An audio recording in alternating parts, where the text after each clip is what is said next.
Kahit hindi biyernes, pwede na tayo magluto. Kahit araw-araw pa. Tulad nitong ginisang munggo. Basta ba wala kang rayuma. Tara sa kusina at makapag-umpisa na. Galing ako ng palengke, bubili ng munggo, karne ng baboy at dahon ng ampalaya. Yan lang ang pangunahing bida sa lulutuin nating ginisang munggo. Hinugasan ko na, inalis ang mga bagay-bagay na lumulutang ng 3 beses. Nang malinis na, sinalang na natin at pakukuluan hanggang sa lumambot. Habang nagpapakulo, umpisahan na nating pitpitin ang bawang, binalatan, tinadtad ng maliliit, ganun din ang sibuyas, hinati, binalatan at sinapchap. At ganun din sa kamatis. Pigi ang binili natin, puro laman dahil request ng anak ko. Hiniwa lang natin ng maliliit. Nasa inyo kung anong hiwa ang gusto ninyo. Balikan natin ang munggo. Ayan, luto na. Itabi muna natin pansamantala. Ilagay ng karne sa kawali nang walang mantika. Haluin ng haluin hanggang sa lumabas ang sariling mantika. At tuluyang maging golden brown. Hawiin ang pinakagitna at ilagay na ang bawang. Imekos-mekos hanggang maamoy ang aroma. At pwede na ring isunod ang sibuyas. Imekos-mekos din hanggang maluto. At pwede na isunod ang pampakinis ng kutis ay ang kamatis.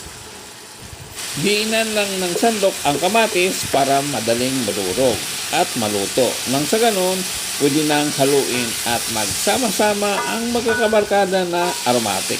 Walang iwanan hanggang sa lutuan. Magdadagdag tayo ng isa pang pampasarap, paminta. Haluin hanggang sa magsama-sama rin silang lahat.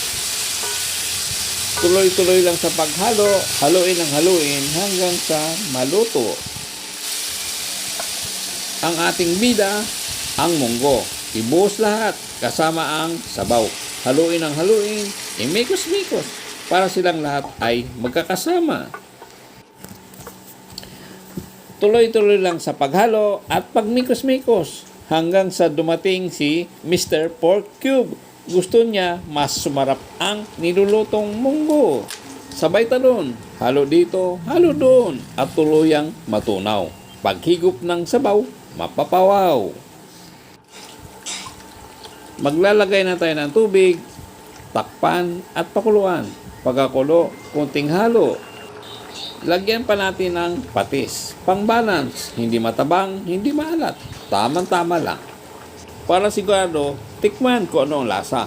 Wow naman, sarap mo hindi malilimutan. Pagdating sa munggo, kanya-kanya tayo ng gusto. Sa ikatlong luto ko, chacharon, isasama ko.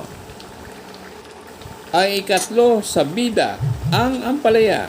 Ilagay na at sasamahan na niya ang munggo. Lagi magkasama. Bakit kaya? Kung ang tinola may dahon ng sili, ang munggo may dahon ng ampalaya. Magkalabtim pala. O siya, tama ng kwentuhan. Haluin ng haluin.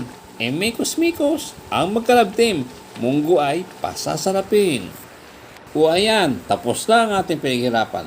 Kita nyo naman, sinasandok ko, ang gandang tignan. Bigla ako nagutom, gusto kong tikman. Ang gusto ko lang, inggitin kayo. Para gawin nyo rin ito, para parehas tayong makatikim. Gandahan lang ang pag-plating, para ang viewers ay ganahang panoorin. Hanggang dito na lang dahil gusto ko ng tikman. Salamat sa panonood. Hanggang sa muli.